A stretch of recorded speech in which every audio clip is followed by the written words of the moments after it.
কৃষ্ণ শুধু ভক্ত সজ্জন, আপনারা শুনে অবাক হবেন যে বৃন্দাবনের এই মন্দিরে ভগবানকে মাটির ভোগ দেওয়া হয়। অর্থাৎ এখানে ভগবানের প্রসাদ হিসেবে যত ভক্তরা যায় সবাই কিন্তু মাটি কিনে কিনে সেটা আবার ভোগ লাগায়। তো শুনে হয়তোবা অবাক হচ্ছেন যে এইরকম কেন হয়।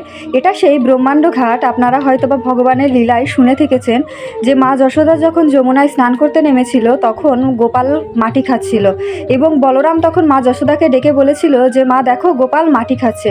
তখন দৌড়ে এসে মা যশোদা গোপালের মুখ যখন হাঁ করতে বলে তখন মা যশোদা গোপালের মুখের ভিতরে বিশ্ব ব্রহ্মাণ্ড দর্শন করেছিল। আর সেই জন্যই এই ঘাটের নাম হয়েছিল ব্রহ্মাণ্ড ঘাট।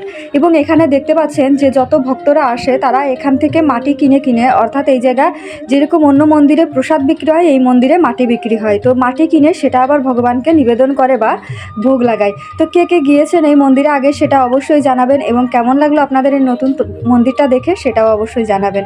হরে কৃষ্ণ, সবাই ভালো থাকবেন। ধন্যবাদ সবাই।